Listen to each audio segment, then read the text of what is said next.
Good evening, and welcome back to Drift Through History. There is a particular kind of institution that history produces in empires under pressure.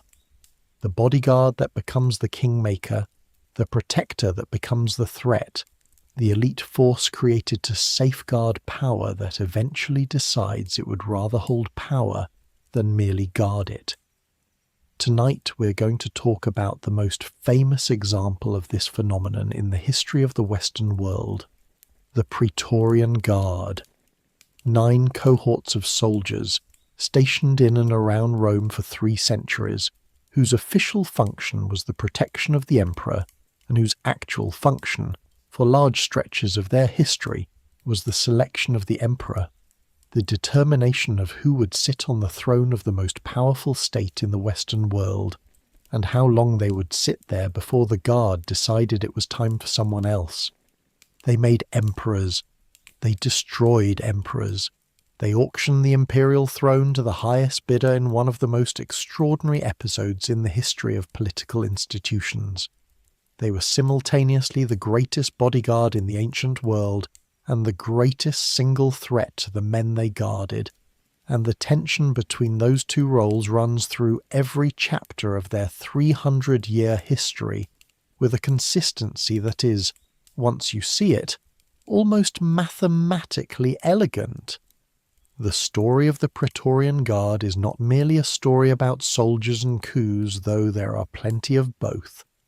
It is a story about what happens when the institution designed to enforce power develops power of its own, about the structural problem at the heart of every autocracy, which is that the enforcement of absolute authority requires men with weapons, and men with weapons are never entirely under the control of the authority they enforce. Every Roman emperor who sat on the throne in the 1st through 3rd centuries CE sat there with the specific knowledge that the men outside his door could kill him, had killed his predecessors, and would kill his successors, and that the relationship between the emperor and his guard was therefore not the clean, hierarchical relationship of commander and commanded, but something more like a negotiation. Continuous, implicit, conducted in the currency of donatives and privileges, and careful attention to the soldier's mood, a negotiation whose failure could be measured in the specific and dramatic way that the reigns of approximately 12 Roman emperors ended. Before we go any further, take a moment to like the video and subscribe if this is genuinely the kind of thing you come here for. And as always, drop your city and your local time in the comments, knowing that this story is settling over different latitudes simultaneously is something I find genuinely wonderful about what we do here. Now, dim the lights, let the room go soft, find the comfortable position, and let the breath slow down. You have nowhere to be. And let us go back to the end of the Roman Republic, and to the moment when Augustus Caesar, the most politically intelligent man of his age, decided he needed a personal bodyguard, and created in the process the institution that would eventually destroy everything he was trying to build. The Roman Republic had a tradition of military escorts for magistrates and generals that went back to its earliest history, but the Praetorian Guard as a formal institution was the creation of Augustus, and understanding why he created it requires understanding the political situation he was managing in the years after his victory at the Battle of Actium in 31 BCE. Augustus, born Gaius Octavius, later adopted as Gaius Julius Caesar Octavianus, and taking the honorific title Augustus by which history knows him, had just ended the century of civil wars that had consumed the Roman Republic. He had defeated Mark Antony and Cleopatra at Actium. He was now, in practice, the sole ruler of the Roman world. The question of how to institutionalize that sole rule, how to make it permanent without calling it what it was, because calling it a monarchy would have been politically fatal in a culture whose deepest political reflex was the rejection of kings, was the central problem of his reign. And the solution he developed was one of the most sophisticated pieces of political theatre in the history of statecraft. Augustus presented himself not as a king but as the princeps, the first citizen, the leading man of the Senate, the holder of a collection of republican magistracies and powers that individually had precedence, but that in combination gave him effective control of everything. He retained the forms of the republic while gutting them of their content, maintaining the Senate and the elections and the traditional offices, while ensuring that the outcomes of those institutions were determined by his own preferences. It was, by the standards of ancient political thought, an extraordinarily subtle arrangement, and it required continuous management. The senatorial class had to be kept persuaded that their dignity was real. The legions had to be kept loyal. The urban population had to be kept fed and entertained. And the man at the centre of all of this management had to be protected against the inevitable attempts by rivals, disappointed relatives, and resentful political opponents to shorten his reign by the quickest available means. The Praetorian Guard that Augustus established around 27 BCE drew on an older tradition. Roman generals in the field had long maintained a unit of picked soldiers as a personal headquarters guard. The cohors praetoria, named for the praetorium, the general's tent in the Roman camp that was the command centre of any military operation. These praetorian cohorts were temporary arrangements, specific to the individual commander and dissolved when the campaign ended. What Augustus did was make the arrangement permanent, give it a standing institutional existence, and station it in the capital. He established 9 cohorts, each of roughly 500 to 1,000 men, drawn from the most capable soldiers of the Roman army, and paid at rates significantly higher than the legions. The Praetorians received twice the pay of an ordinary legionary in Augustus's time, a differential that would grow substantially under later emperors, and serve for 16 years rather than the legionary standard of 20, a shorter service commitment that was another mark of privilege. The political management of the Guard's presence in Rome was itself a demonstration of Augustan subtlety. But the Guard was not the only military force protecting the emperor's person, and understanding the full picture of Augustan personal security requires noting the institution that served alongside the Praetorians and that illuminates, by contrast, the specific political role that the Guard occupied. The Germani Corporis Custodes, the German bodyguard, were a unit of Germanic warriors, typically recruited from the Batavi tribe of the Rhine Delta, who served as the emperor's most intimate personal guard, the men who were physically closest to the emperor at all times, who stood outside his bedroom door and accompanied him into private spaces where the Praetorians did not go. They were barbarian, deliberately so, men whose cultural distance from Roman political life made them theoretically immune to the alliances and resentments and political calculations that could make a Roman soldier an unreliable bodyguard for the man he was supposed to protect. They could not be recruited into senatorial conspiracies because they had no relationship to the Senate. They could not be influenced by the political arguments that moved Roman soldiers because they did not fully understand those arguments. They were loyal to the emperor personally in the direct personal way that a Germanic warrior was loyal to the war leader, who fed him and paid him and gave him the prestige of imperial service. Caligula had maintained the German bodyguard, and they had tried to defend him when the Praetorians assassinated him. The few minutes of fighting in the corridors of the palace between the German guards and the Praetorian assassins were the only military resistance that Caligula's assassination encountered. Claudius disbanded them after the assassination, not because they had failed in their duty, but because the specific manner of his own accession, carried to the Praetorian camp by Praetorian soldiers, acclaimed by the guard, made maintaining a separate bodyguard recruited from the enemies of the very soldiers who had made him emperor politically awkward.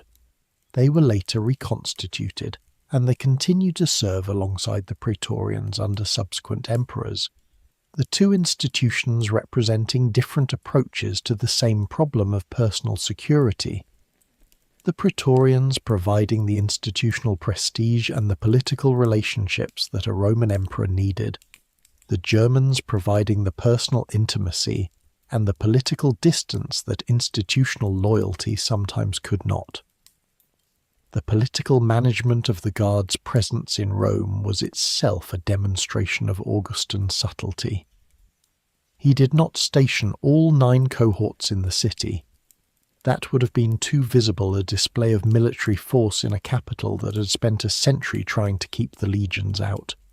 3 cohorts were kept in Rome, billeted in ordinary city housing rather than a permanent barracks, and the remaining 6 were distributed in towns near Rome, Puteoli, Ostia, and other communities within a day's march of the capital.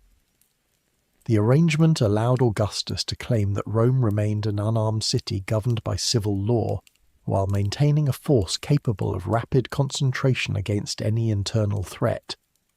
It was a fiction, but it was a necessary fiction in a political culture that had not yet fully accepted the permanence of the Augustan settlement.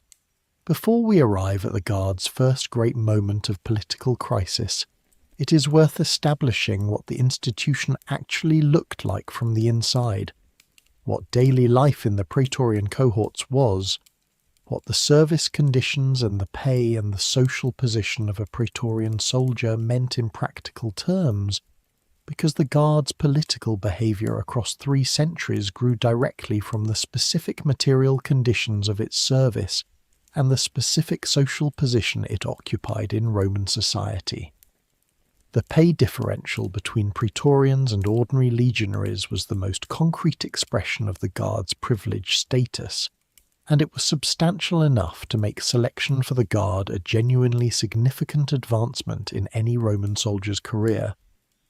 Under Augustus, Praetorians received twice the legionary rate, a denarius and a half per day, against the legionary's standard denarius.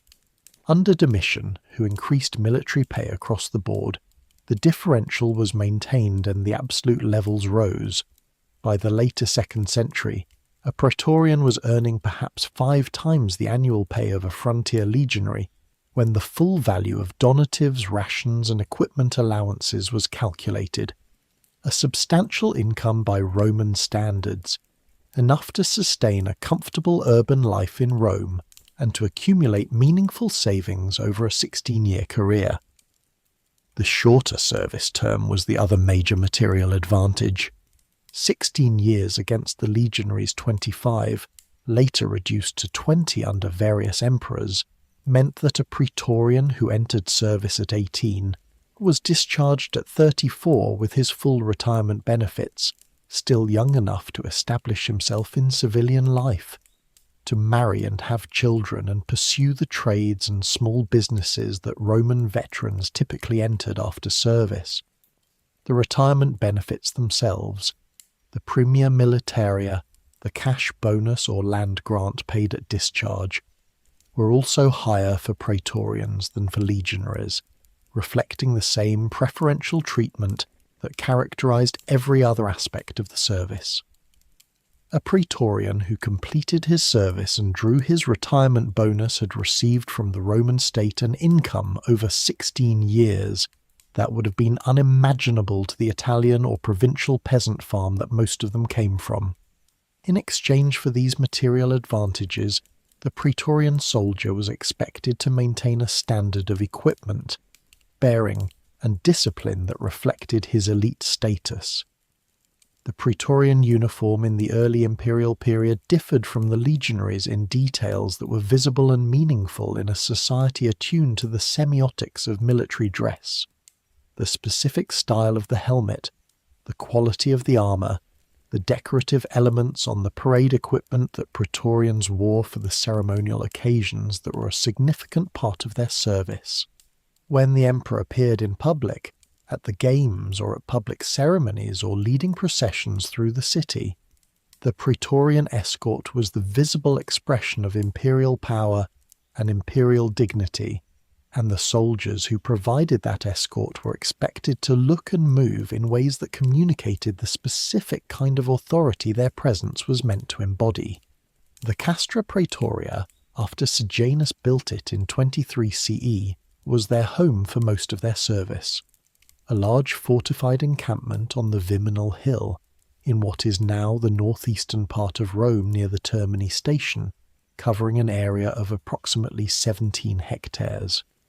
It was organised along the standard lines of a Roman military camp with regular streets, a headquarters building, barracks blocks, a hospital, granaries, and the administrative infrastructure that a unit of several thousand men required.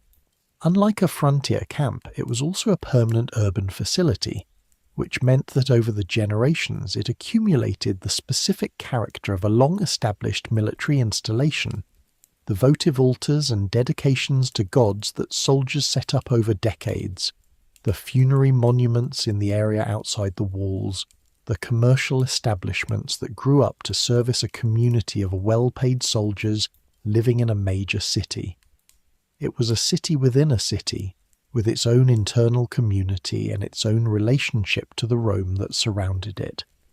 The Praetorian Guard in the Augustan period was commanded by a prefect, the Prefectus Praetorio, the Praetorian prefect, and the history of the prefecture tracks exactly the history of the Guard's broader political significance. Augustus appointed 2 equestrian prefects jointly, a deliberate decision to prevent any single officer from accumulating the authority that sole command of the most powerful military force in Italy would provide. The choice of equestrians rather than senators for the command was equally deliberate. A senator commanding the Praetorians would have been a senator with soldiers, which in the Roman political context meant a senator with the capacity to make a bid for power, and Augustus had eliminated enough senatorial competitors to understand that particular risk with unusual clarity. An equestrian prefect was powerful by virtue of his position and completely dependent on imperial favour for that power, which made him, in theory, more reliably loyal than a senator whose family connections and independent social standing gave him alternative sources of authority. In theory, the history of the Praetorian prefecture is in significant part a history of the ways in which equestrian prefects turned their position into independent political power, and the first and most spectacular example of this tendency is Lucius Aelius Sejanus, the Praetorian prefect under the Emperor Tiberius, whose career is one of the great cautionary tales in the history of political ambition.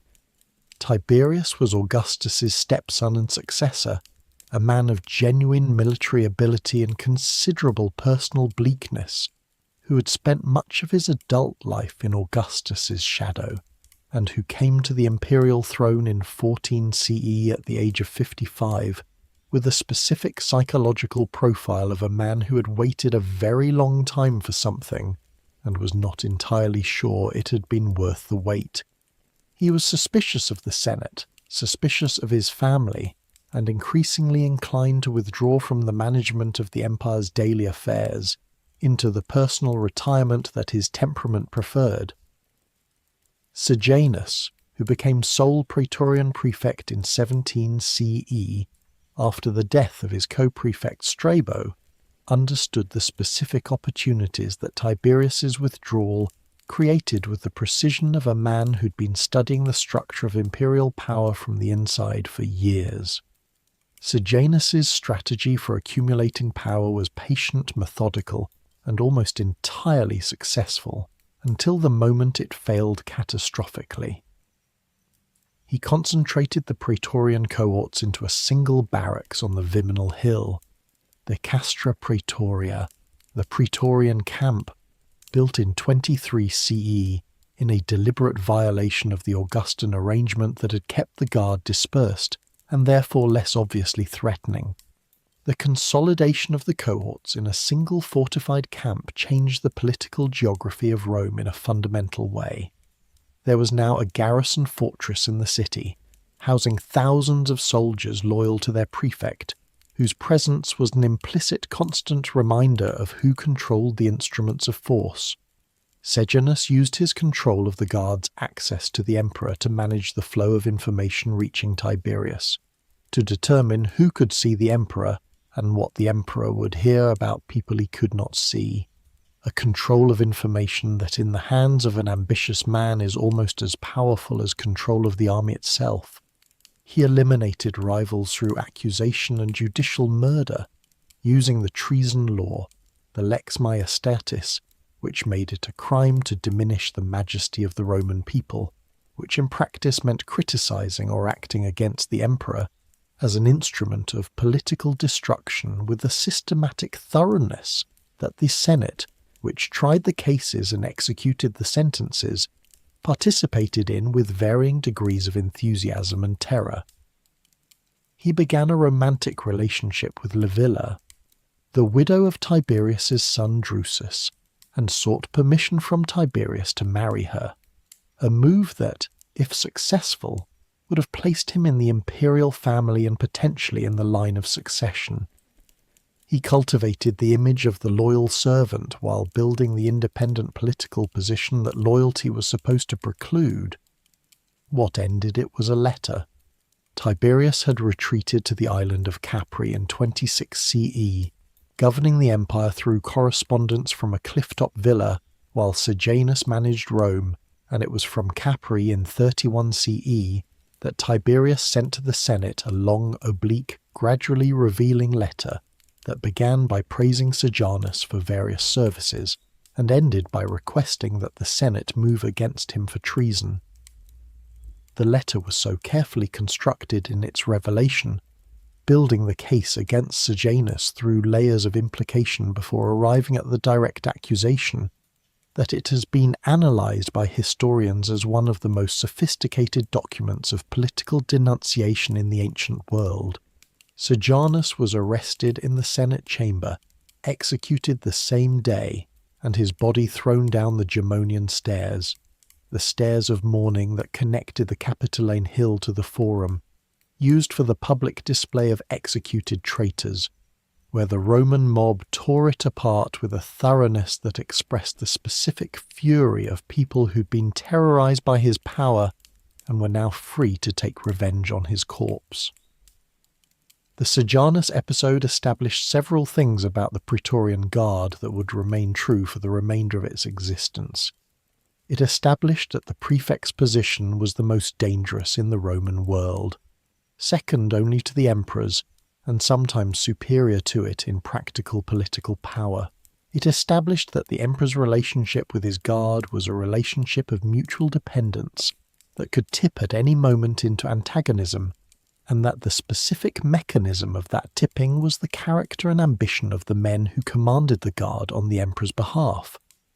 And it established that the Castra Praetoria, the permanent barracks that Sejanus had built on the Viminal Hill, was now a permanent feature of Rome's political landscape, the fortress from which the guard's power radiated, and whose physical presence in the city was itself a political fact of the first order.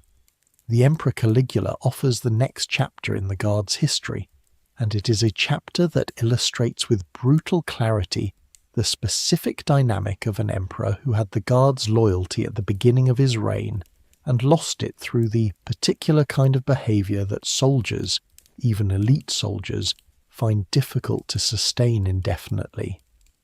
Caligula, born Gaius Julius Caesar Germanicus, nicknamed Caligula Little Boots, by his father's troops when he was a small child accompanying the legions on campaign, came to power in 37 CE with enormous popular enthusiasm. He was the son of the beloved general Germanicus, whose death in 19 CE the Roman public had mourned with a passion that suggested it had transferred to the young man's memory the adulation it had felt for the man.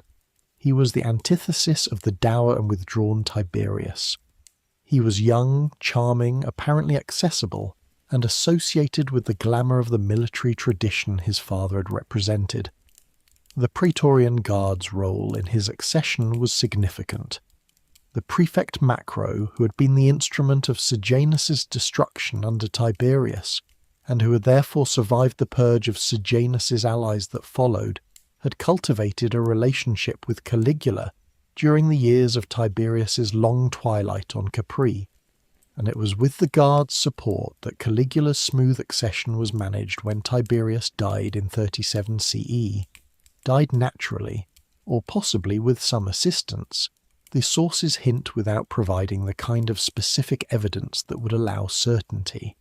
Macro expected reasonably to be the power behind the new throne, as Sejanus had been the power behind Tiberius's, and Caligula, to his credit, recognized this expectation and dealt with it in the most direct possible way. Macro was eventually forced to his own death by Caligula's order, in a reminder that the emperor who owed his position to his Praetorian prefect was not therefore in the prefect's debt, but rather in the position of a man whose creditor he needed to eliminate. The question of whether Caligula was genuinely mad, or whether the ancient sources that describe his madness were exaggerating for rhetorical effect, or whether what they describe as madness was the specific psychological deformation that results from absolute power exercised by a young man with no institutional constraints on his behaviour, is a question that historians have debated for centuries without final resolution. What is not disputed is that by 40 and 41 CE, his behaviour had alienated the Praetorian Guard, the institution whose support was the most essential element of his political survival, in ways that made his assassination a matter of practical calculation rather than revolutionary idealism for the men who carried it out. The assassination of Caligula on January 24th, 41 CE, was not a coup in the sense of a planned seizure of power. It was closer to an act of collective exasperation carried out by specific individuals who had been personally humiliated by the emperor's behaviour, and who used the cover of a conspiracy to do what the situation had made feel necessary. The Praetorian tribune Cassius Chaerea, whom Caligula had repeatedly mocked for the allegedly effeminate quality of his voice, singling him out in public for humiliation with a consistency that suggested either deliberate provocation or an imperial personality incapable of understanding why this might be inadvisable, organised the killing in the covered passage connecting the Palatine Hill to the theatre where Caligula was attending the Palatine Games.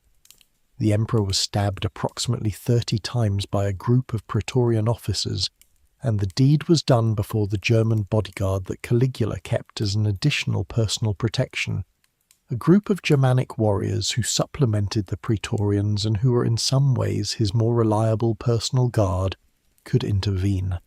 What happened immediately after Caligula's assassination was the moment that more than any other defined the Praetorian Guard's political role for the next 2.5 centuries. The Senate, informed of the assassination, met to discuss the possibility of restoring the Republic. The Republic had been dead in practice for 70 years, and the senators who proposed its restoration were doing so partly from genuine idealism and partly from the political calculation that a restored republic with a powerful Senate would restore the Senate's own authority. The Praetorian Guard had other ideas. In the confusion of the assassination and its immediate aftermath, a Praetorian soldier searching the palace found Caligula's uncle Claudius hiding behind a curtain. The ancient sources are unanimous on this specific and somewhat undignified detail. Claudius crouching behind a curtain in the imperial apartments, presumably expecting to be killed for his connection to the murdered emperor. The soldier brought him to the Praetorian barracks. The other cohorts assembled, and the guard acclaimed Claudius as emperor. They did not ask the Senate's opinion. They did not consult the Roman people. They took the decision because they were the institution with the soldiers and the fortified camp in the city, and the Senate's deliberations about restoring the Republic were academic in the specific sense that the people with the weapons had already chosen the next emperor. The Senate, faced with a fait accompli and the implicit understanding that the Praetorians were not going to accept a senatorial restoration of republican government, ratified Claudius's acclamation. The precedent was now explicit rather than merely implicit. The Guard made emperors, the Senate confirmed them. The nature of the relationship between the two institutions has been clarified with a specificity that no amount of subsequent constitutional manoeuvring could entirely obscure. The specific dynamic that the Claudius acclamation established deserves more careful examination, because it introduced into the Roman political system a formal precedent whose consequences played out for the next 2.5 centuries. The Guard had not made this decision because they had a strong preference for Claudius as an individual. They barely knew him, and his reputation within the family was that of the embarrassing uncle, whose physical infirmities and intellectual eccentricities the Julio-Claudian court had spent decades managing around. What they had was a Julio-Claudian male who was present, who was alive, and who was not the Senate's candidate, and those 3 facts were sufficient for an institution that had just discovered the extent of its own political power, and was not inclined to surrender it to a body of aristocrats who had been, at various points in the preceding century, actively hostile to the imperial arrangement that the Guard represented and sustained. The donative that Claudius paid, 15,000 sesterces per man, the first explicit cash payment in exchange for an imperial acclamation, was not exactly a payment for the throne, in the sense that Didius Julianus's auction would later be. It was presented as a gift, a mark of imperial generosity, a recognition of the Guard's loyalty that it was appropriate for the emperor to acknowledge in tangible form.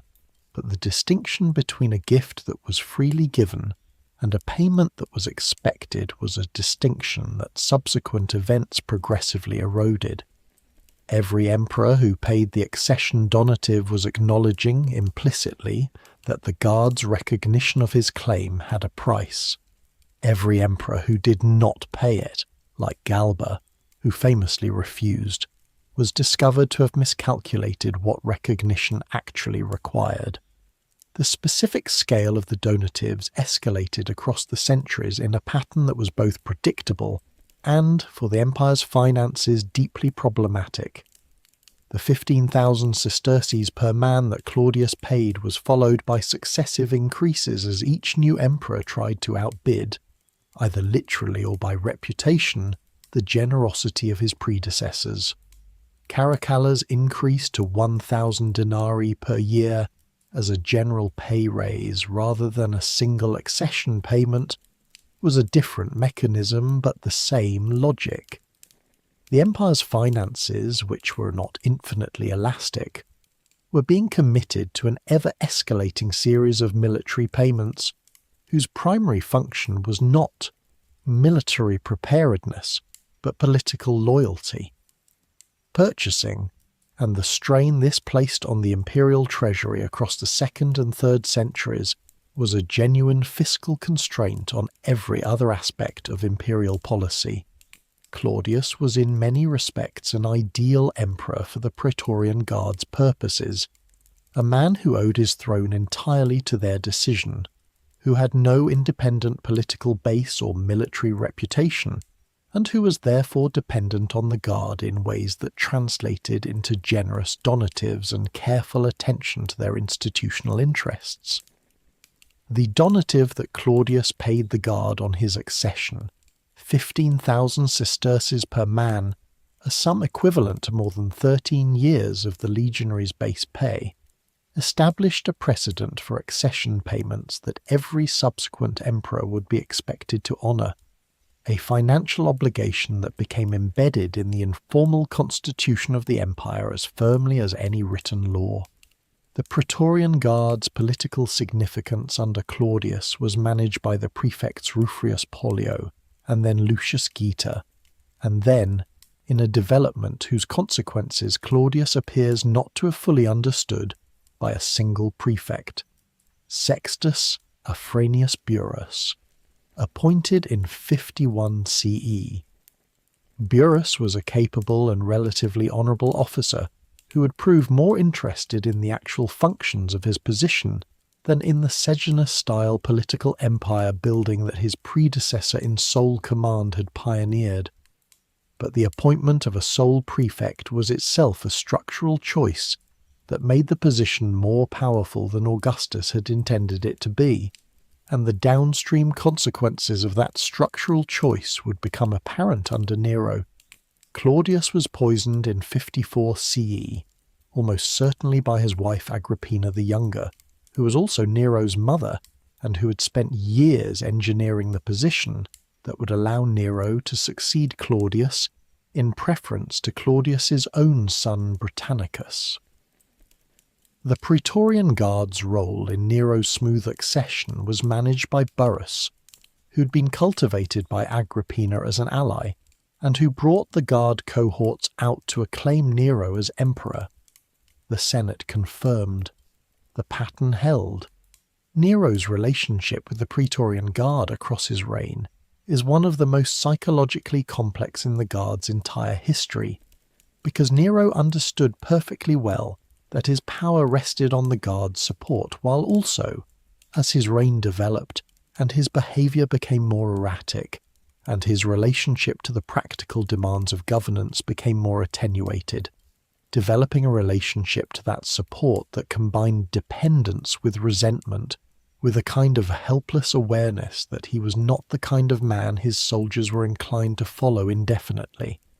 The death of Burrus in 62 CE removed the Praetorian prefect who had provided the Guard with competent leadership, and Nero with the most reliable check on his worst impulses, and the appointment of Gaius Aphonius Tigellinus as Burrus's successor introduced a man whose willingness to facilitate whatever Nero wanted, however destructive, made him precisely the wrong influence at precisely the wrong moment. Tigellinus is one of the genuinely unpleasant figures in a period not short of them. He'd been exiled under Caligula for an alleged affair with Caligula's sisters, had returned under Claudius, had cultivated Nero's friendship through shared enthusiasms for horse racing and the more elaborate forms of nocturnal entertainment, and had leveraged that personal intimacy into the Praetorian command without any particular military qualification, beyond his willingness to do whatever Nero required. He organized the persecution of Christians following the Great Fire of Rome in 64 CE, using the Christian community as a scapegoat for a fire whose origin was genuinely uncertain, but whose political consequences required that someone be blamed. With a thoroughness and a cruelty that the ancient sources describe with the specific disgust of writers who found even the standards of Roman judicial execution exceeded by what Tigellinus organized. Christians burned as human torches in Nero's gardens. Christians sewn into animal skins and thrown to dogs in the arena. The specific horror of these events was not merely religious persecution, but the particular expression of a prefect who understood that his position depended on his willingness to execute the emperor's wishes with maximum effectiveness and minimum scruple. What ended Nero was not the Praetorian Guard directly, but the loss of the Guard's support in the context of a broader political collapse. But the story of how that support was lost, and what Nero's last days actually looked like, tells you something important about the specific mechanism by which the Emperor-Guard relationship could fail. Nero's reign had begun with genuine promise. The first 5 years, known to later historians as the Quinquennium Neronis, were administered substantially by Burrus and the philosopher Seneca, who served as the emperor's tutor and chief advisor, and who between them managed the practical business of imperial governance, while Nero pursued his artistic enthusiasms. The Senate operated with a degree of freedom it had not experienced under Caligula or even Claudius. The Praetorian Guard was well managed under Burrus's capable command. The empire's financial and military situation was stable, but Nero's character, which combined genuine artistic talent with a vanity that grew as the constraints on it diminished, was not a character that 15 years of absolute power improved. The deterioration of Nero's reign after Burrus's death in 62 CE and Seneca's forced withdrawal from court was both rapid and well documented by the sources who had lived through it. The murder of his mother Agrippina in 59 CE, staged to look like a shipwreck. Then, when Agrippina survived the shipwreck, completed by sending soldiers to stab her, had already demonstrated that Nero's willingness to commit matricide overrode whatever political caution the deed required. The divorce and execution of his first wife Octavia, the compulsory suicide of Seneca in 65 CE, the murder of his second wife Poppaea, kicked to death while pregnant according to the sources, the Pisonian conspiracy of 65 CE that revealed how broad the opposition to him had become among the senatorial class. These events defined a reign in collapse. The Praetorian Guard's specific role in the end of Nero's reign was the withdrawal of Nymphidius Sabinus, the Praetorian prefect, from Nero's cause in June 68 CE, as Galba's advance from Spain made the political situation impossible. Nymphidius told the guard that Nero had already fled, which was not quite yet true, and offered them a substantial donative in Galba's name in exchange for their recognition of the new emperor. The guard transferred its allegiance. Nero was declared a public enemy by the Senate. He fled Rome with a handful of freedmen and killed himself on June 9th, 68 CE, in a villa outside the city, reportedly with the assistance of his secretary Epaphroditus, after he found himself unable to deliver the final blow himself. His last reported words, "Qualis artifex pereo," "What an artist dies in me," were almost certainly invented by the sources, but they were the kind of thing that his character made plausible enough to stick. Nymphidius Sabinus then made a bid for the throne himself, claiming to be the illegitimate son of Caligula, a claim of uncertain credibility but of clear strategic purpose, since a Julio-Claudian blood claim, however dubious, would have given him a dynastic basis that his position as Praetorian prefect alone did not provide. The guard killed him before the bid could develop, which tells you something about the limits of the Praetorian prefect's personal political ambitions. The guard would support an emperor's succession, would transfer allegiance from one emperor to another, would even organize the murder of an emperor who had alienated them, but it was not a vehicle through which its own commanding officer could ascend to the throne by personal ambition alone. The soldiers had their own views about who was a legitimate candidate for imperial power, and a prefect who tried to make himself emperor rather than facilitating someone else's accession was a prefect who had miscalculated the nature of his institutional authority. In the context of a broader political collapse, the year of the four emperors, as 69 CE, the year that followed Nero's suicide and that produced four emperors in a single year, is the event that most nakedly exposed the structural reality that the Augustan settlement had created and then obscured for nearly a century, that the power to make emperors resided in the armies, and that when the armies disagreed about who the emperor should be, the result was civil war. Galba, who had been governor of Hispania Tarraconensis, and who marched on Rome when the Senate declared Nero a public enemy, was recognized as emperor by the Senate and by the Praetorian Guard, but then destroyed himself by refusing to pay the Guard the donative that accession had come to require. His words, as recorded by Tacitus, were characteristically honest and characteristically suicidal for the political situation. "He chose his soldiers," he said. He did not buy them. The distinction, morally admirable as it was politically fatal. The Praetorian Guard, which had accustomed itself to expecting a cash payment as the price of their recognition of a new emperor, transferred its loyalty to Otho in January 69 CE, and Galba was murdered in the Forum, his body left in the street, his head carried through the city on a pole. Otho, who had organised the Guard's revolt against Galba, and who came to the throne covered in the immediate blood of his predecessor, lasted approximately 3 months before Vitellius, who had been acclaimed emperor by the Rhine legions, defeated his forces at the First Battle of Bedriacum, and Otho killed himself. Vitellius lasted slightly longer before Vespasian, whom the Eastern legions had acclaimed, defeated him.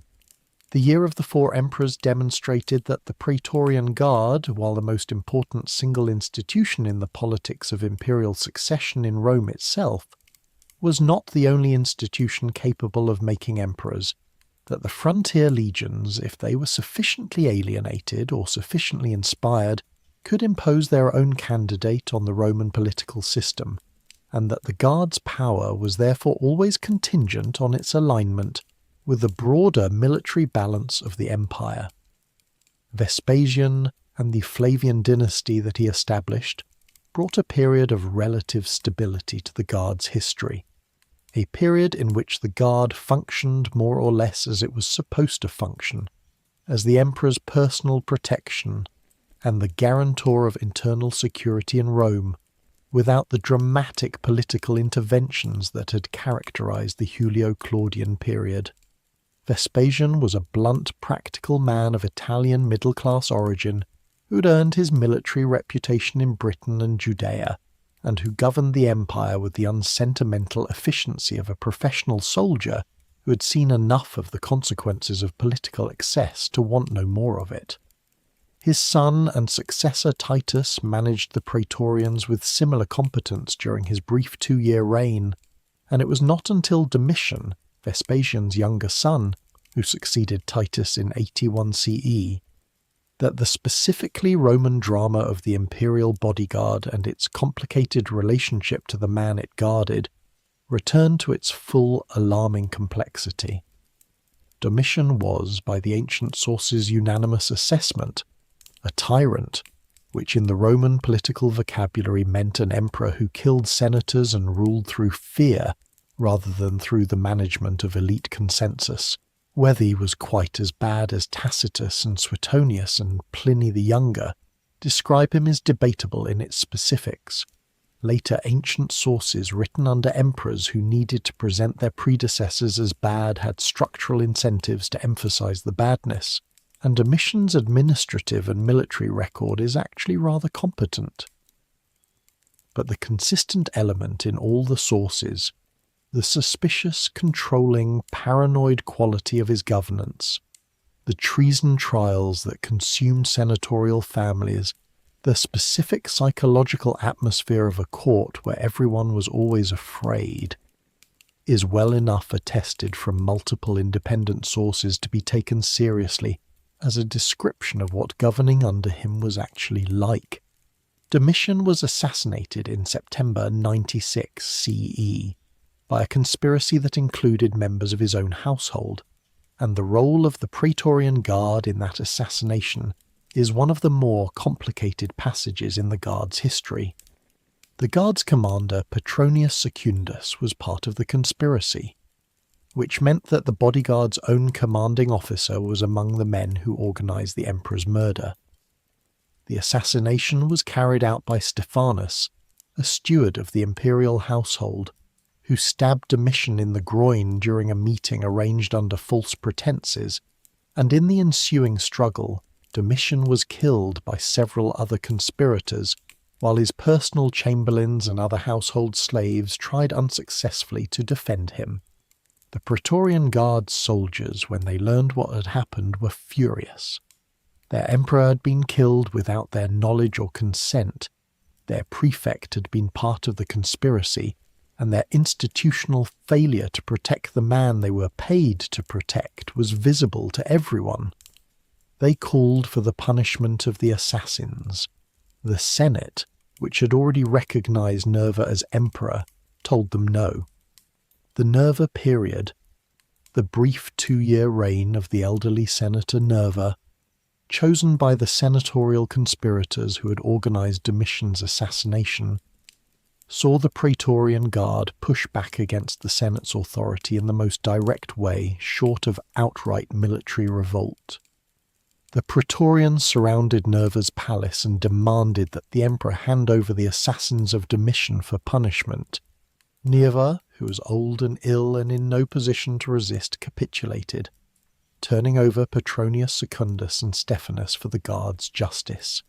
He wept during the whole episode by the accounts that survive, which were almost certainly accurate because the kind of detail a later source invents to make an emperor look weak tends to be less specific and less human than the image of an old man weeping while his authority was visibly and publicly overridden by the soldiers who were supposed to obey him. The episode was humiliating to the emperor and to the Senate that had chosen him. It demonstrated again that the Guard's power was not merely the power of the man at the top of the command structure, but the collective power of the soldiers themselves, an institutional force whose requirements any emperor had to satisfy, regardless of how the emperor had come to power.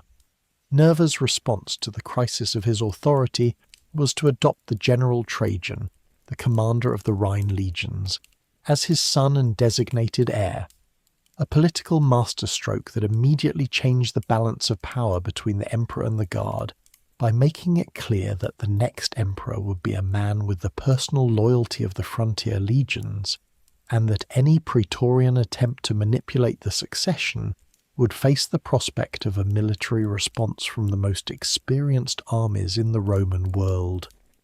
The adoptive system, the practice of the emperor choosing his most capable available associate as his adopted son and designated successor, that Nerva inaugurated and that Trajan, Hadrian, Antoninus Pius, and Marcus Aurelius would continue across the following century was in part a response to the succession problem that the Praetorian Guard's political power had created.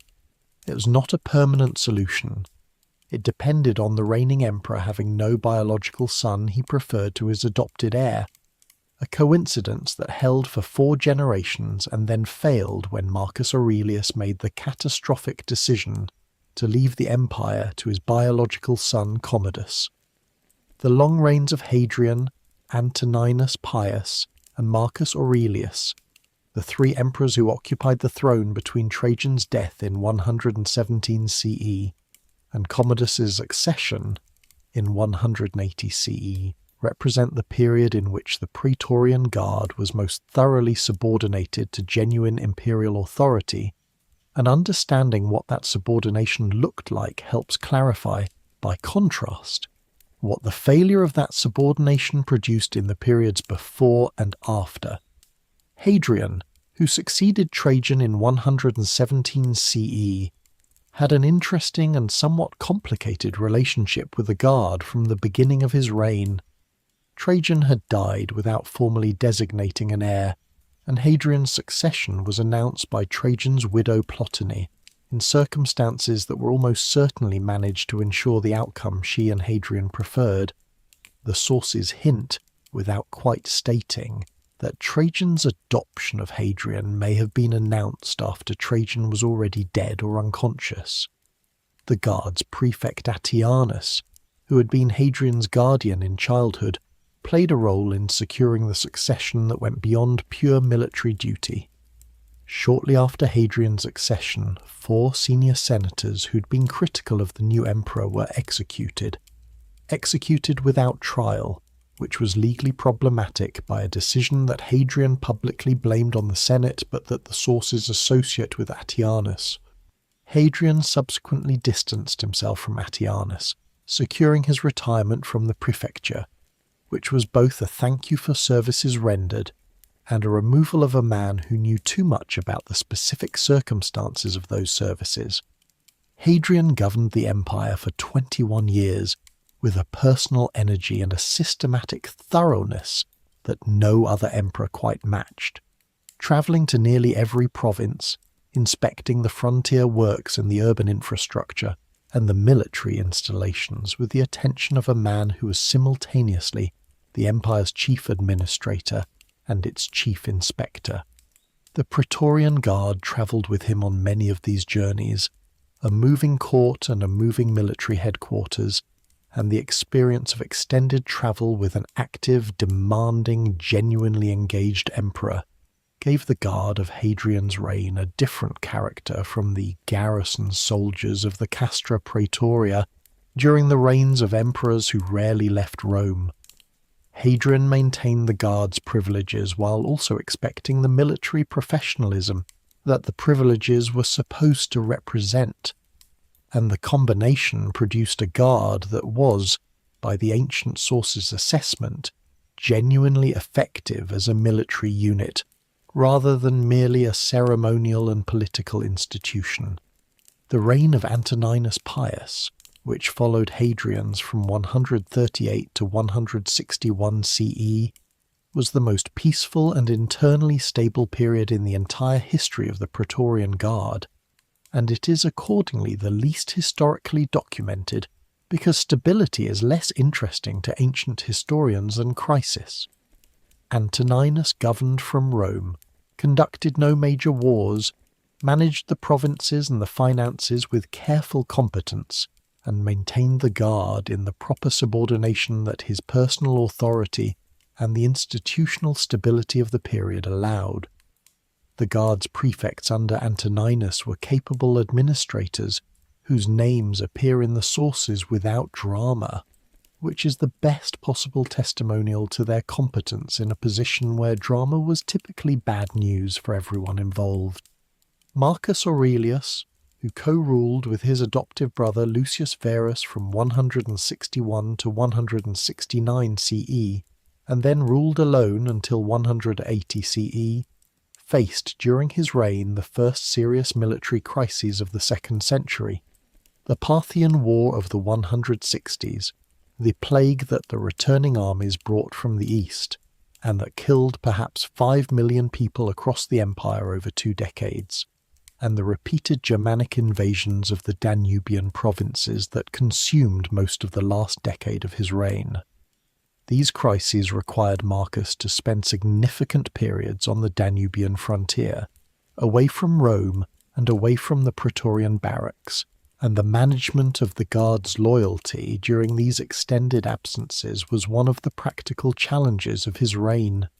He addressed it partly through the appointment of capable and loyal prefects, and partly through the Stoic version of the same method that every effective emperor used, maintaining the material conditions of the Guard's service while commanding the personal respect of men whose professional judgment was good enough to recognize genuine quality when they served under it. Marcus was not a soldier in the physical sense that Trajan or Hadrian had been, but he was present on the frontier, living in the conditions his soldiers lived in, conducting the business of empire under the specific hardships of a campaign winter on the Danube, and the Guard that accompanied him respected this in the specific way that soldiers respect commanders who do not ask of their men what they are unwilling to endure themselves. Commodus is one of those figures whose historical reputation is so thoroughly terrible that the temptation is to assume that the ancient sources have exaggerated for rhetorical effect, and then to read the sources carefully and conclude that if anything the sources have been somewhat restrained. He was 19 years old when Marcus Aurelius died in 180 CE, and he was, by every subsequent assessment, among the least suited individuals to the imperial role that any emperor in the first 2 centuries CE had been. He was not stupid. The evidence does not support the characterization of Commodus as simply dim. He was disengaged, self-absorbed, interested primarily in his own physical performance in the arena. He fought as a gladiator, both publicly and in private sessions that consumed enormous amounts of imperial time and energy, and possessed of the specific narcissism that unlimited power applied to a young man without adequate preparation tends to produce. The Praetorian Guard's relationship with Commodus across his 12-year reign tracked the trajectory of his reign itself, beginning with the professional loyalty that the Guard extended to any new emperor in expectation of the donative and the institutional recognition that came with a new reign, and ending with the specific implication, present in the sources, that the Guard was not an innocent party to what eventually happened to him. The conspiracy that killed Commodus on the last day of 192 CE involved his chamberlain Eclectus, his mistress Marcia, and the Praetorian prefect Quintus Aemilius Latus. The prefect again, the commanding officer of the bodyguard, a participant in the murder of the man he was supposed to protect. Marcia gave Commodus poisoned wine. When he vomited it up and appeared to be recovering, the conspirators sent a professional wrestler named Narcissus into the room to strangle him in his bath. The manner of the death, not in battle, not in a senatorial conspiracy, but strangled by a paid athlete in his bathroom while his Praetorian prefect waited outside, captured something essential about the condition of the Roman imperial institution at the end of the 2nd century. The year 193 CE is the moment at which the Praetorian Guard's political role reached its most naked and most undeniable expression, and it is the moment that every subsequent discussion of the Guard returns to, because nothing else in the institution's history quite matches what happened in the first month of that year. It is worth telling slowly. Commodus's death left the throne empty. The Praetorian prefect Latus, having organised the murder, now needed an emperor, specifically an emperor who would be appropriately grateful to the men who'd arranged the vacancy, and whose accession would therefore be accompanied by a donative of the scale that the occasion demanded. The man Latus chose was Publius Helvius Pertinax, a senator of distinguished military record who had served as city prefect, and who was, by all accounts, precisely the kind of competent, austere, reform-minded administrator that the Roman Empire needed after the dissipating reign of Commodus.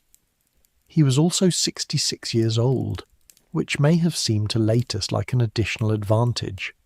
An elderly emperor with no political base of his own would be appropriately grateful and manageable. Pertinax was not, as it turned out, manageable.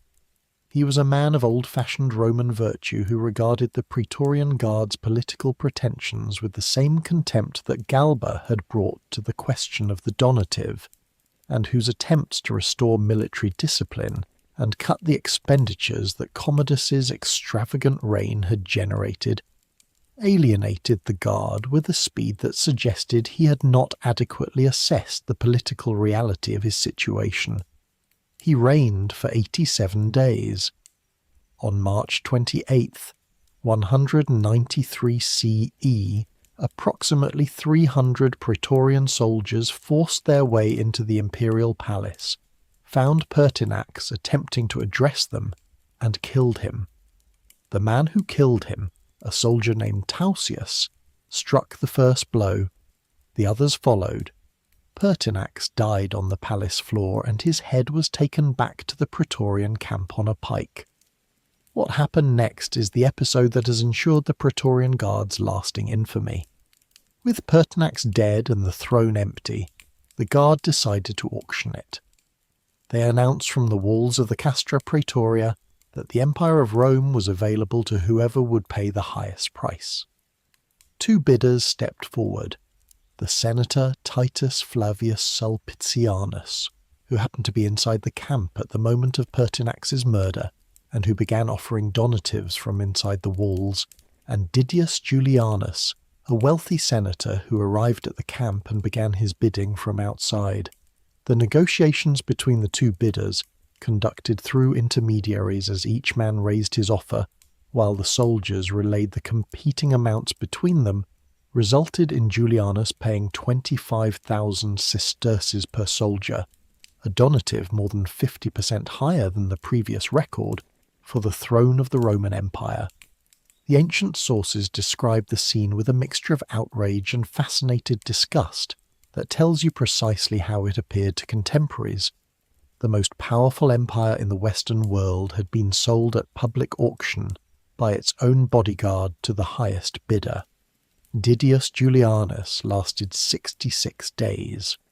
3 provincial armies, the legions of Britain under Claudius Albinus, the Danube legions under Septimius Severus, and the Eastern legions under Pertinax, declared their own candidates for the throne within weeks of the auction. Septimius Severus moved fastest. He marched his Danubian army toward Rome at a pace that made clear he was not pausing for diplomatic nicety, and the Senate, reading the situation with the clarity that imminent military invasion provides, declared Julianus a public enemy and recognized Severus as emperor. Julianus was killed in the palace by a soldier sent to execute the Senate's sentence. He asked, at the end, what he had done to deserve it. The question was not rhetorical.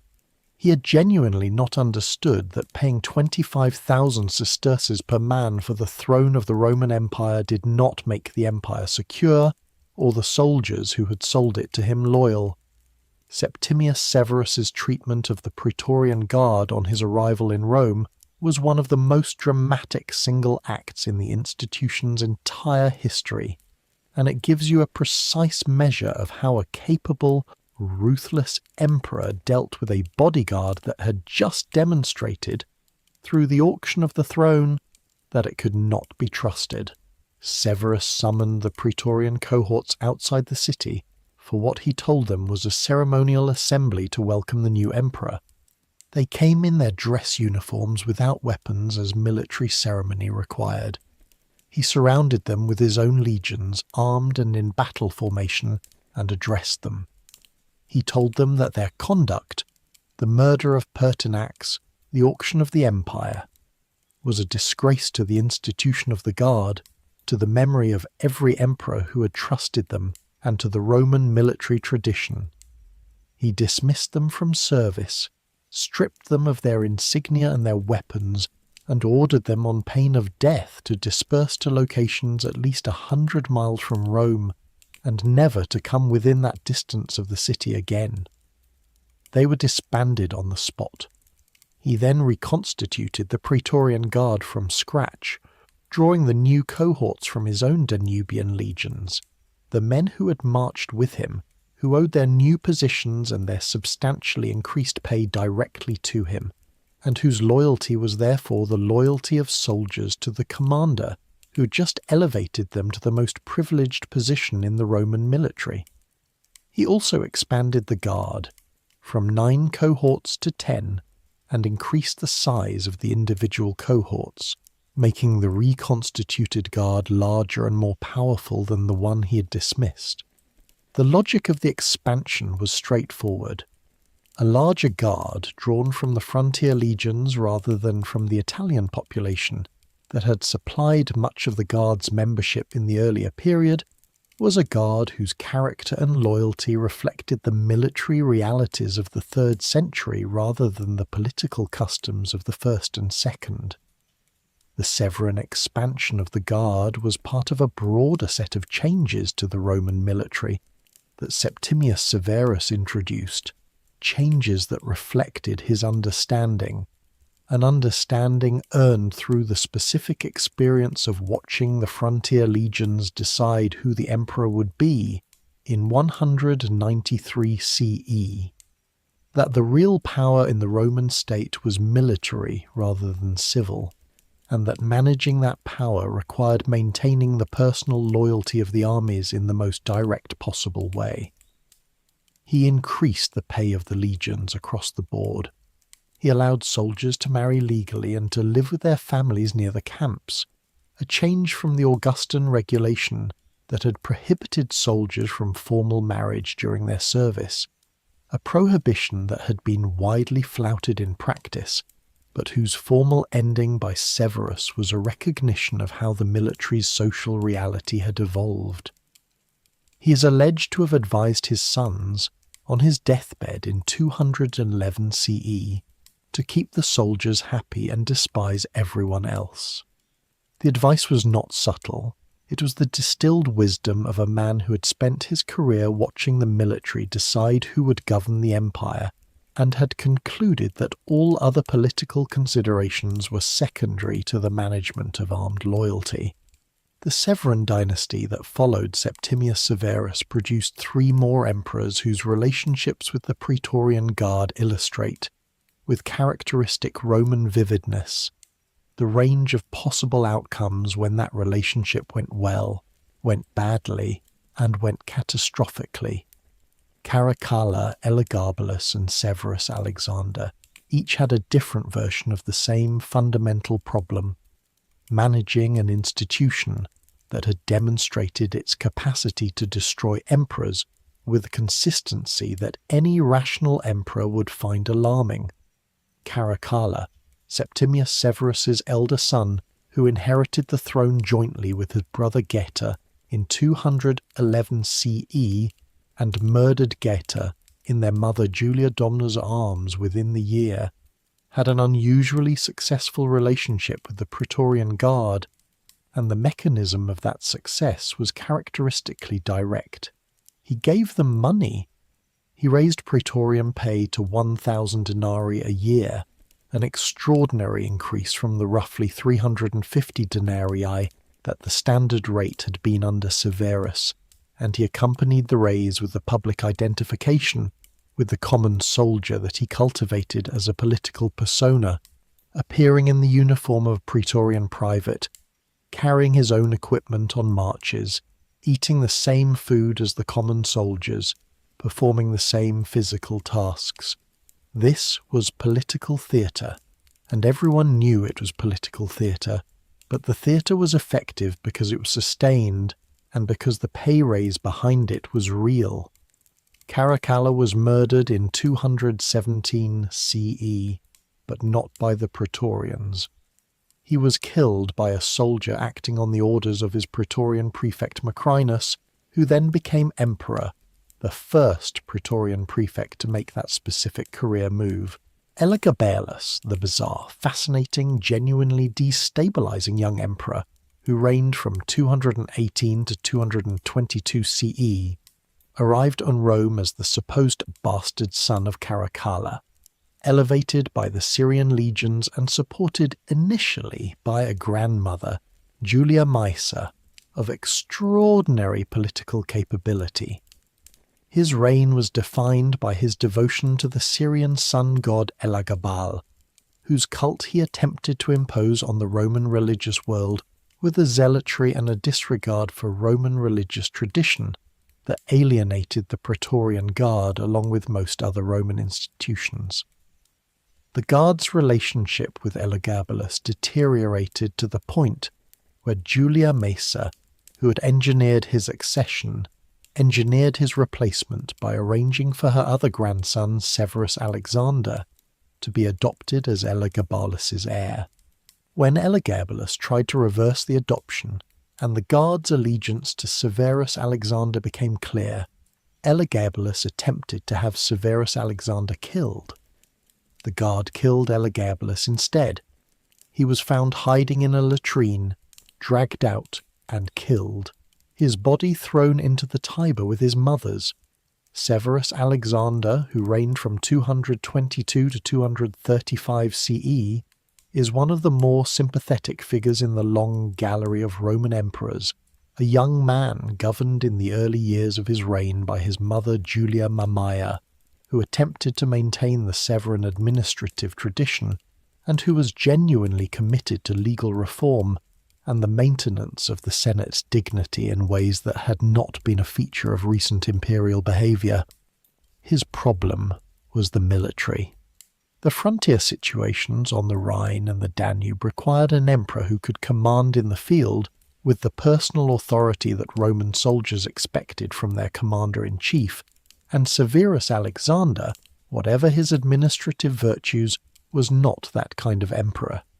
He negotiated with the Germanic Alemanni rather than fighting them, which the Rhine legions found humiliating, and it was the Rhine legions, not the Praetorian Guard, that killed him in 235 CE, murdering him in his tent along with his mother and elevating Maximinus Thrax, the Thracian giant who had risen from the common soldiers' ranks to become an officer as the new emperor. The crisis of the 3rd century had begun.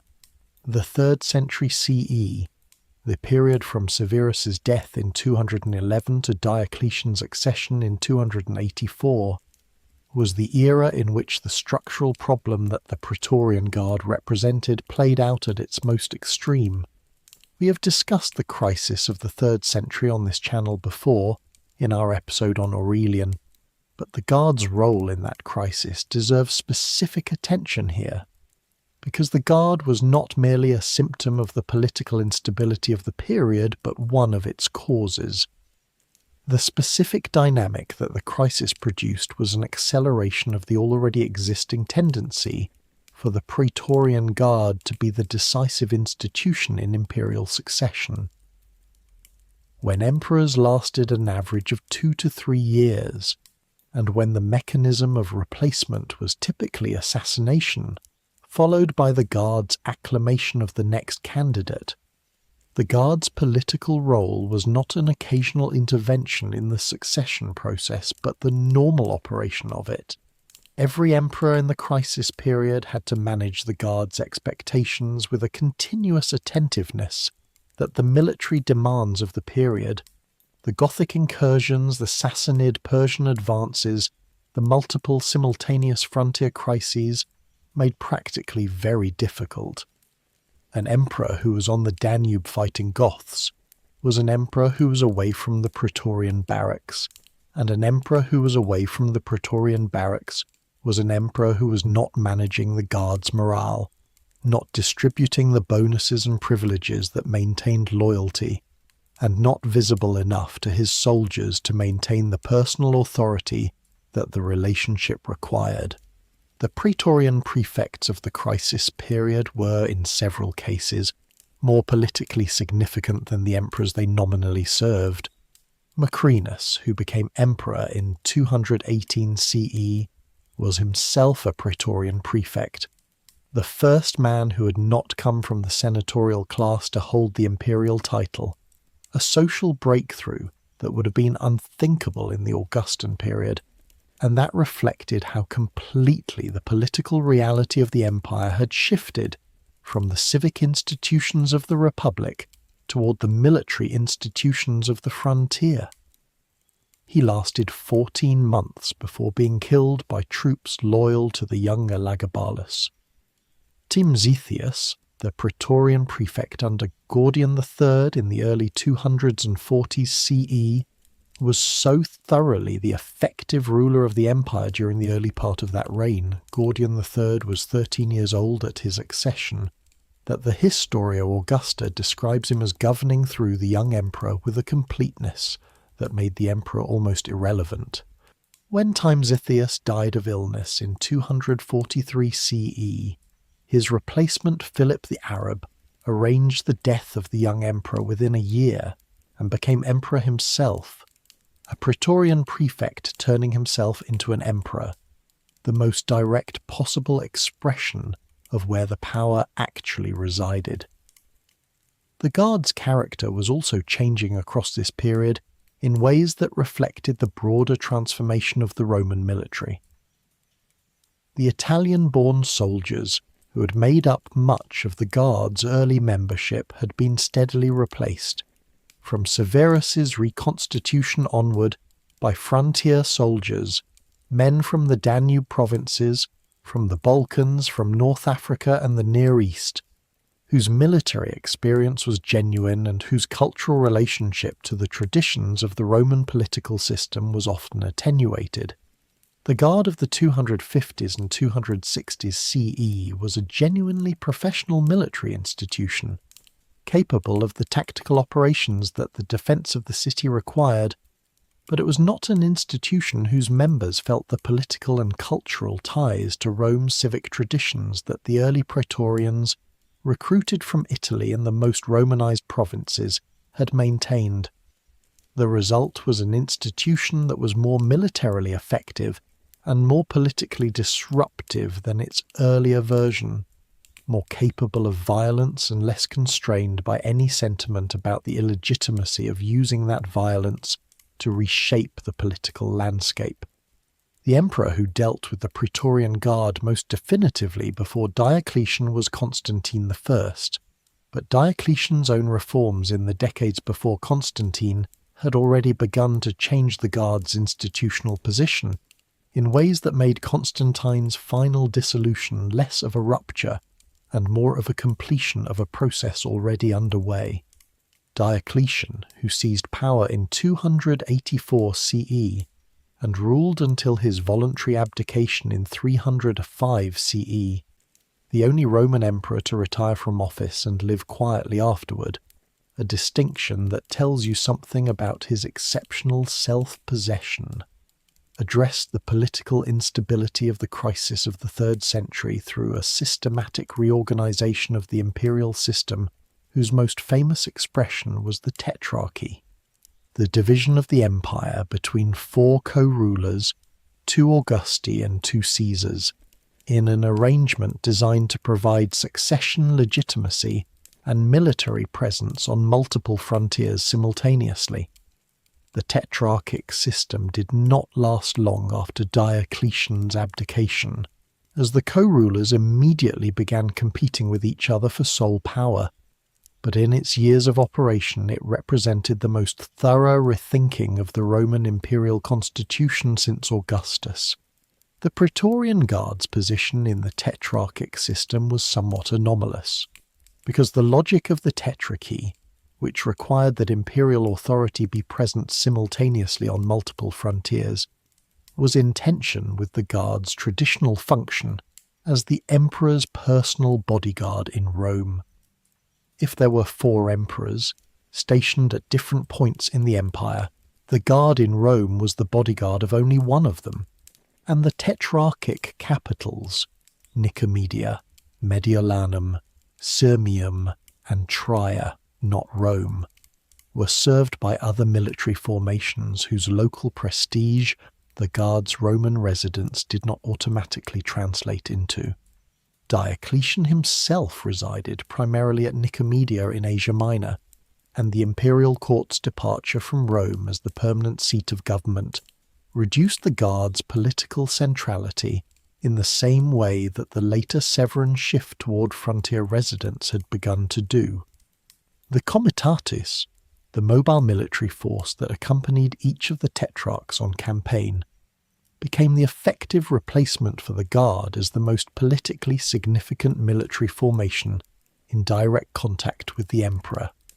The comitatus soldiers, who were with the emperor in the field rather than in a barracks in a city the emperor rarely visited, had the daily personal contact with their commander that the Guard had exploited so effectively for 3 centuries, and their potential for political influence was correspondingly higher.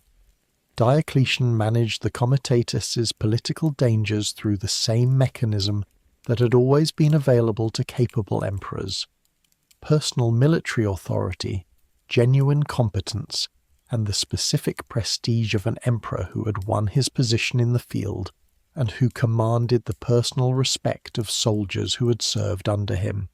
The emperor who dealt with the Praetorian Guard most definitively before Diocletian was Constantine I, whose civil war against Maxentius culminated in the Battle of the Milvian Bridge on October 28, 312 CE.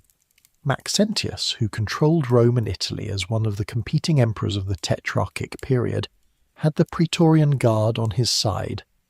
The Guard's institutional loyalty to the emperor who controlled Rome was the logic that Maxentius could count on, and the Guard fought at the Milvian Bridge in the battle that would determine whether Maxentius or Constantine would control the Western Empire.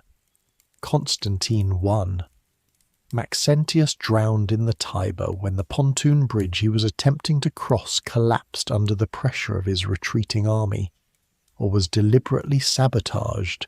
The sources differ on whether the collapse was accident or design, but the result was the same. Maxentius's body was recovered from the river, and his head was sent to Carthage as proof of his death. The Praetorian Guard, which had fought for the losing side, was disbanded. Constantine's dissolution of the Praetorian Guard was permanent. He did not, as Severus had done, reconstitute it from different personnel. He abolished it as an institution, a decision whose finality was itself a statement about the nature of the threat the Guard had represented and the completeness of his determination to end it. Demolished the Castra Praetoria on the Viminal Hill and distributed the former Praetorians into the frontier legions where their specific function, elite guard of the emperor's person in Rome, would no longer be concentrated in a single politically dangerous unit. He replaced the guard's functions with different institutional arrangements. The Comitatus, the mobile field army that travelled with the emperor on campaign, and the Scholae Palatinae, the new palace guard units that Constantine created, and that were specifically designed to be less politically dangerous than the Praetorians by being more directly controlled and less institutionally consolidated. The Castra Praetoria, whose walls had been incorporated into the Aurelian Wall that protected Rome's northern perimeter, survived the Guard's dissolution for a specific reason worth noting.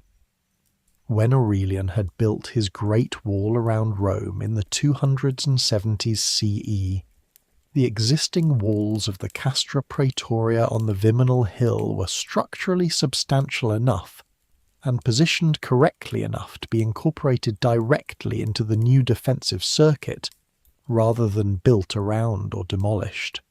The camp's walls became part of Rome's defences in a literal physical way. The institution that had spent 3 centuries threatening the internal stability of the empire was turned into a component of its external defence, which is the kind of irony that history occasionally delivers with more elegance than fiction would allow. That protected Rome's northern perimeter, survived the Guard's dissolution. The walls were too useful as defensive infrastructure to demolish. They are still visible in Rome today, incorporated into the modern city's fabric near the Termini station, a stretch of ancient brick and concrete that marks the location of what was, for 3 centuries, the most politically significant military installation in the Western world.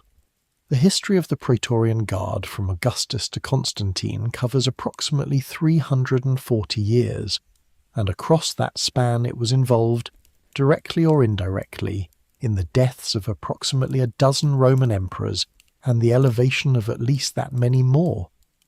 The specific number depends on how you count, whether you count the Guard's involvement as direct participation or merely as the withdrawal of loyalty that left an emperor vulnerable to others. But the scale of the institution's political intervention in the Roman imperial system is not in dispute.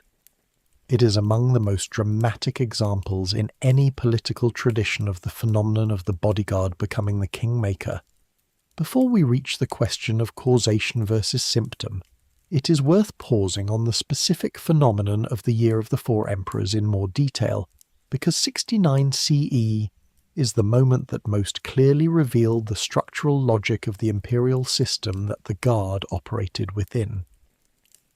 The 4 men who held the imperial title in the 12 months of 69 CE, Galba, Otho, Vitellius and Vespasian, represented 4 different answers to the question of where imperial power actually resided, and the sequence of their rise and fall was a compressed demonstration of the military reality that the Augustan political fiction has been managing for nearly a century. Galba came from the senatorial aristocracy and the provincial governorship, the old republican tradition of magistrates and generals, translated into the imperial context. Otho came from the Guard's political manipulation, the the Guard's calculated decision to transfer its support in exchange for a donative promise that Galba had refused to honour. Vitellius came from the frontier legions, the Rhine army's decision that the man they had acclaimed was more legitimate than the man Rome had chosen. Vespasian came from the eastern legions, the armies of the wealthiest and most strategically important provinces making their own determination. What the year of the four emperors revealed was that there was no institutional mechanism, no agreed-upon constitutional process, no reliable body of political authority, capable of resolving the question of legitimate imperial succession in a way that all of the relevant military forces would accept. The Senate's declaration for Galba was overridden by the Guard's acclamation of Otho. The Guard's choice of Otho was overridden by the Rhine Legion's military victory for Vitellius. Vitellius's victory was overridden by the combined might of the Eastern and Danubian legions for Vespasian. Each successive military decision was more authoritative than the previous one because it was backed by larger and more experienced armies, and the ultimate victor was the man who could assemble the most military force, not the man whose claim was most legally or traditionally legitimate. The Praetorian Guard's role in this sequence was to demonstrate both its power and its limits. It had the power to change emperors in Rome by withdrawing loyalty and transferring it to a new candidate. It did not have the power to ensure that the candidate it chose could survive the judgment of the frontier legions, whose military capacity exceeded the Guard's by a substantial margin. The Guard's political power was real, but it was urban power, the power of a force stationed in the capital, able to act quickly and decisively in the specific political environment of Rome, but unable to match in the open field the armies that the frontier had shaped over decades of actual combat. When the frontier armies decided to challenge a Guard-backed emperor, the result was determined by military capacity rather than by political position, and military capacity was consistently on the side of the frontier. The question that the Guard's history most persistently raises is whether the institution was the cause of the Roman Empire's political instability, or merely its most visible symptom. Whether, if Augustus had arranged his succession differently, or if the Guard had never been created, the empire would have found a more stable mechanism for managing the transfer of imperial power. The honest answer is that we cannot know, because the counterfactual is unanswerable. What we can say is that the structural problem the Guard embodied, the problem of how to maintain the armed force necessary to protect and enforce authority without that force developing its own authority, is a problem that has no permanent solution. Every regime that concentrates the instruments of force in the hands of a small, privileged professional group creates the conditions under which that group can leverage its control of force into independent political power. The Praetorian Guard was not an accident or an anomaly. It was the specific expression in the Roman context of a structural feature that every autocracy must manage. The men of the Praetorian Guard were not on the whole villains in any simple sense. They were professional soldiers doing what professional soldiers do in situations of political uncertainty, calculating their own survival and advancement, following the leaders who paid them and treated them well, eliminating the leaders who threatened their institutional privileges or whose capacity to protect them was visibly failing. The system that produced the Guard's political interventions was not one they had designed, but one they had been placed inside, and their behaviour within it was the behaviour of rational actors responding to the incentives the system provided. The emperor who treated the Guard generously and commanded their personal respect tended to reign longer than the emperor who treated them with contempt, or failed to pay the expected donatives. This was not a sophisticated or admirable political principle, but it was a consistent one, and in the Roman world of the first 3 centuries CE, consistency of any kind was worth something. One dimension of the Praetorian Guard's history that the dramatic narrative of assassinations and acclamations tends to overshadow is the administrative and judicial role that the Praetorian prefecture accumulated across the 2nd and 3rd centuries, a role that made the prefects among the most important figures in Roman government, independent of their military functions, and that had lasting consequences for the development of Roman law. The evolution of the Praetorian prefect into a quasi-judicial figure began under Hadrian, who reorganized the imperial administration in ways that concentrated more executive functions in the hands of equestrian officials and reduced the Senate's administrative role. The prefecture absorbed jurisdiction over cases involving the military, a natural extension of the Guard commander's authority over his own soldiers that gradually expanded to cover the entire Roman military establishment, and then gradually extended that jurisdiction to civilian cases involving citizens of certain categories and geographic areas. By the end of the 2nd century, the Praetorian prefect was functioning as the emperor's chief judicial deputy for a wide range of cases, his legal rulings carrying imperial authority and contributing to the developing body of case law that would eventually be codified in the great juristic works of the 3rd century. The great jurists of the classical Roman legal tradition, Papinian, Ulpian and Paul, all served as Praetorian prefects or in close association with the prefecture, and their service in that office shaped both their juristic work and the institution itself. Papinian, who was prefect under Septimius Severus, and whose legal opinions are among the most admired in the entire Roman juristic tradition, was eventually executed by Caligula for refusing to write a legal justification for the murder of Geta, a moment of professional integrity whose cost Papinian apparently accepted with the equanimity of a man who had spent a career thinking carefully about justice and understood what was being asked of him. The story may be embellished in its specific details, but the core of it, the juris prefect who would not perform the legal theatre that the tyrant required, is consistent with what we know of Papinian's juristic character from his actual opinions, which show a consistent unwillingness to stretch the law beyond what its principles warranted. Ulpian, who served as prefect under Severus Alexander in the 220s CE, was killed by his own Praetorian soldiers in 223 CE.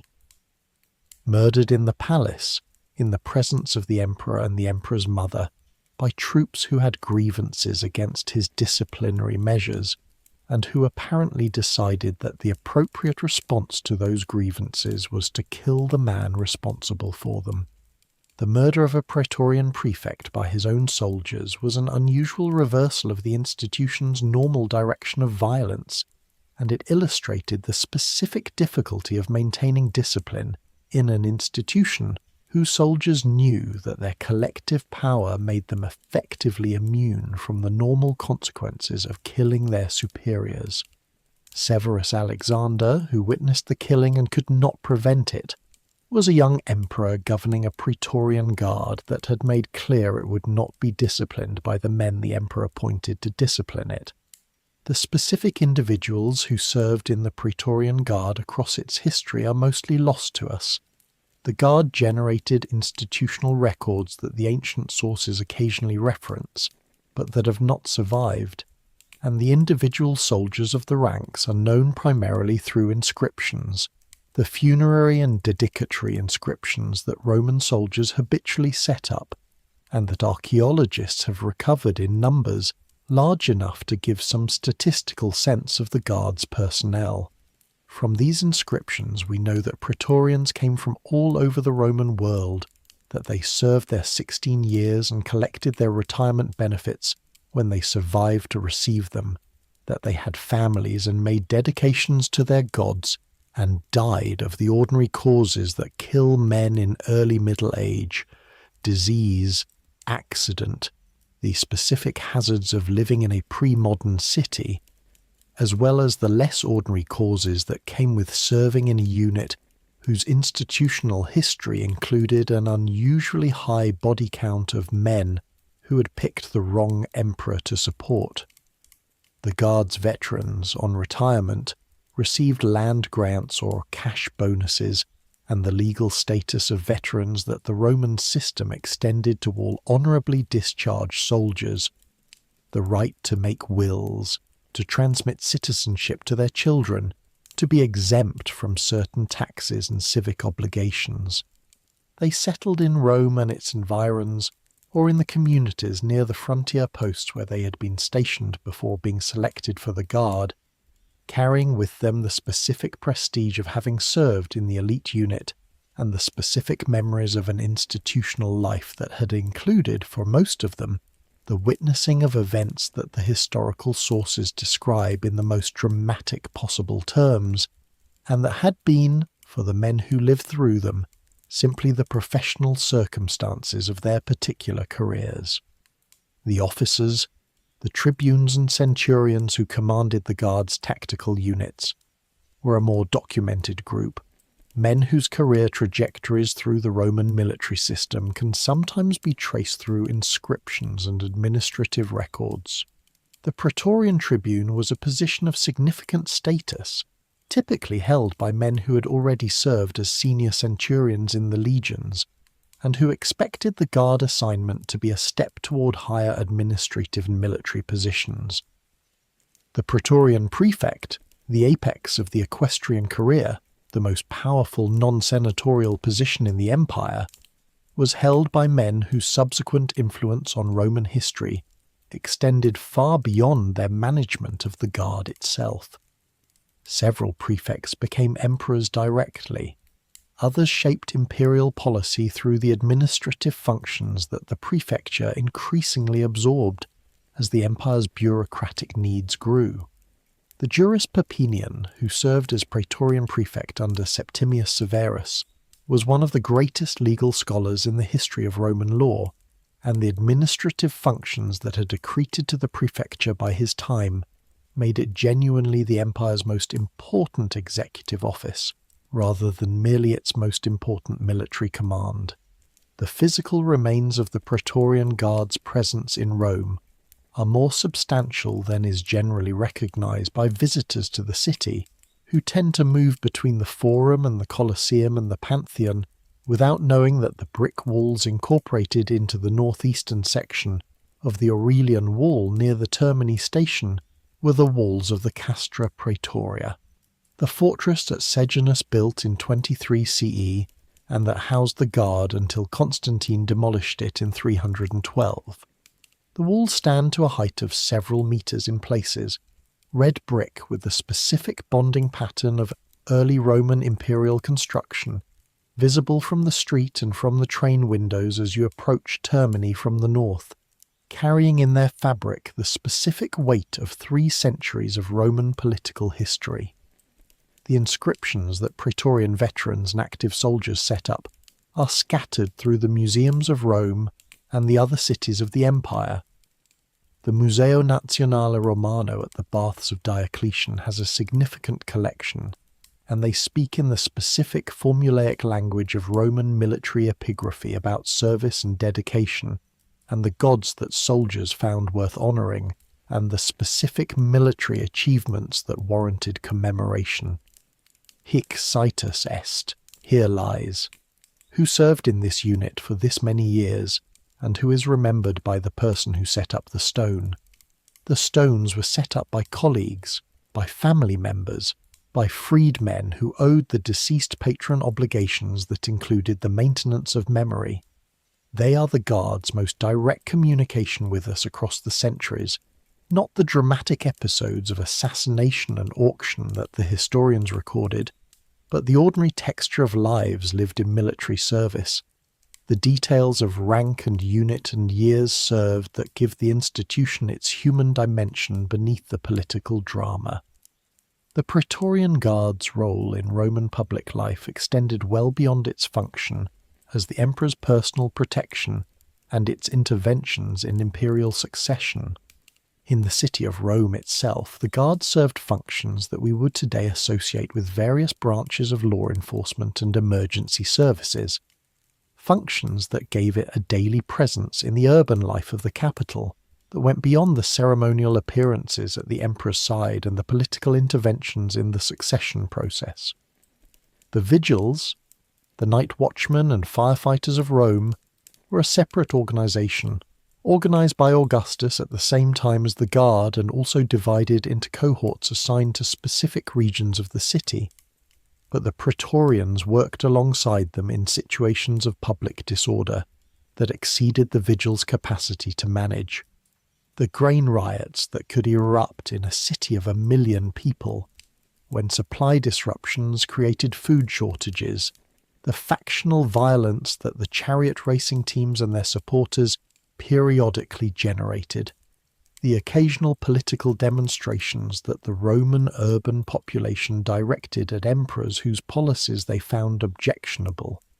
All of these were situations in which the Praetorian cohorts stationed in Rome might be called out as the most capable and most authoritative military force available for internal security operations. The Guard also accompanied the emperor on his travels within Italy. The seasonal movements of the imperial court to the villas at Baiae or Antium, or the other resorts where Roman emperors spent the hottest months, were military operations in miniature, with the Guard providing escort and security for a substantial household of family members, freedmen, slaves, secretaries, and the various functionaries of the imperial court. The logistics of these movements, the advance parties, the security surveys of routes, the liaison with local authorities along the way, were themselves a substantial administrative operation that the Guard's officers organised with the competence that comes from repetition. In the provinces, detachments of Praetorians sometimes served alongside the provincial governors as a mark of special imperial attention, or accompanied imperial officials on specific missions, whose sensitivity warranted a military escort of unusual prestige.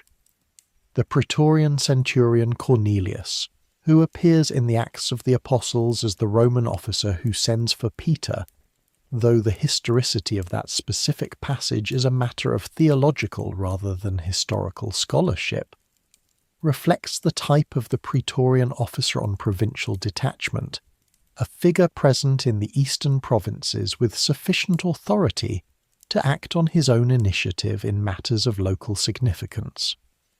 The Guard's reach extended through these detachments into the administrative life of the empire in ways that the simple description of a palace guard does not capture. The literary sources that describe the Praetorian Guard are almost all hostile to it, which is not surprising given that most of the literary tradition of the Roman imperial period was produced by or for the senatorial class, whose authority the Guard's political interventions consistently overrode. Tacitus, the greatest historian of the early imperial period, describes the Guard's political role with the cold fury of a man who understood what the institution represented for the Senate's claim to legitimate authority. Cassius Dio, writing in the early 3rd century, records the auction of the throne under Didius Julianus with a disgust that reads as genuine across 18 centuries. Suetonius provides the biographical colour that makes individual reigns vivid, including the specific, memorable details of the Guard's role in the deaths of emperors, with the fascination of a man who found the extremity of what he was describing simultaneously compelling and appalling. These hostile sources need to be read with awareness of their bias. But the basic facts they report, the assassinations, the acclamations, the donatives, the political coups, are confirmed by enough independent evidence to be taken as historical. The legacy of the Praetorian Guard in the history of political institutions is the specific example it provides of a structural problem that every concentration of power must eventually face. The Praetorian Guard was not the only institution in history to make the transition from bodyguard to kingmaker. The Ottoman Janissaries, who began as the Sultan's elite infantry and ended as the most dangerous obstacle to Ottoman political modernization, followed a remarkably similar trajectory across the 16th through 19th centuries. The Mamluks of Egypt, the Streltsy of Russia under Peter the Great, the various palace guard formations of Chinese dynasties.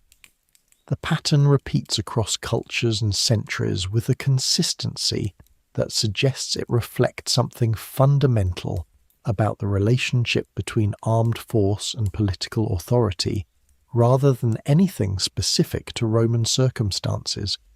What the Praetorian Guard's 300-year history demonstrates, with unusual clarity and unusual documentation, is that the armed force that enforces authority is always itself a political actor, always calculating its own interests, always capable of turning the instruments of power against the authority it serves when the calculation of interest warrants it.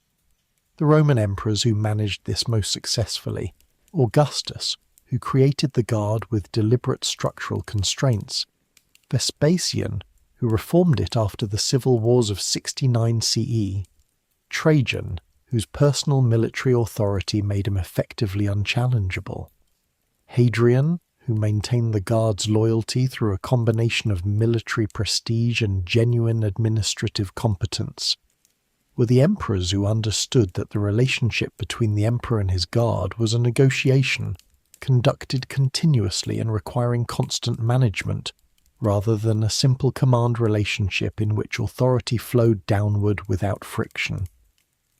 The emperors who failed to understand this, Caligula, Commodus, Didius Julianus, Pertinax, paid the price that the institution's history made predictable. The Roman Empire that the guards served, manipulated, and ultimately outlasted was, in the centuries of its functioning, one of the most extraordinary administrative and political achievements in human history. Its roads, and its law, and its architecture, and its literature, and its religious pluralism, and its administrative reach sustained a level of organized human life across an enormous territory for a duration that no subsequent Western political entity has matched. The Praetorian Guard was the shadow side of that achievement, the reminder that the maintenance of order at the scale the empire operated required instruments of force, whose possession of force could never be entirely controlled by the authority they enforced, and that the Roman political tradition's inability to solve the problem of legitimate succession was an ongoing vulnerability that the Guard exploited with a consistency that was not malice, but simply the operation of rational self-interest in a system that had made self-interest the dominant political variable. Constantine's dissolution of the Guard in 312 did not solve the underlying problem. The armies of the late Roman Empire continued to make and break emperors for another century and a half, until there were no more Western emperors to make or break. But it removed the specific institutional concentration of that power in Rome itself, distributing it across the mobile armies of the field, rather than concentrating it in a single fortress on the Viminal Hill. Whether that was an improvement is a question the subsequent political history of the Western Empire, which continued to be convulsed by military coups and puppet emperors and the specific violence of men with armies deciding who would sit on the throne, answers in a qualified maybe. The night is settling around you now, and the long story of the Praetorian Guard has reached its proper end. Not in battle, not in a dramatic last stand, but in the quiet administrative act of disbandment, which is how most institutions end, not with a climax, but with a decision made by someone with more power than the institution itself had retained. The demolition of the Castra Praetoria, the scattering of its soldiers into the frontier legions, the end of the institution that had been simultaneously the mightiest bodyguard in the ancient world and its most effective destroyer of the men it guarded. 340 years, 9 cohorts, sometimes 10, prefects who became emperors and emperors who died at their prefect's order. The auction of the Roman world for 25,000 sesterces a man. The old Emperor Nerva weeping while his guard overrode his authority. The young Claudius found hiding behind a curtain and carried to the barracks to be made emperor by the soldiers who had just murdered his nephew. These are the specific, irreducible human moments that the institution produced, and they are moments that carry in them the full weight of the structural problem they express, that power requires force, and force has its own interests, and the management of the gap between those two facts is the central practical problem of every political order that has ever tried to govern by something more than pure chaos. The Romans managed it better than most, and worse than they needed to, and the Praetorian Guard was the institution through which that specific failure played out with the greatest clarity and the greatest drama. The Castra Praetoria's walls are still there, in the late-night quiet of a northeastern Roman neighbourhood, carrying their brick courses into the 21st century with the indifference of old construction to the significance of what happened inside them. The Forum is dark. The Palatine is dark. The long line of the Aurelian Wall runs through the sleeping city, and embedded in its northeastern section, the walls of the camp where the guard soldiers once waited to see which way the political wind would blow are holding, as walls do, long past the purposes they were built for. Let that settle around you now. The night watch has changed, and the city is quiet, and the long argument between the emperor and his guard has ended, as all arguments eventually end, in the silence of time rather than the resolution of principle. The camp is empty. The soldiers have dispersed into the frontier legions, where they became ordinary men in extraordinary armies. The throne that was once auctioned from its walls is dust, along with the men who bought it and the men who sold it. Rest easy.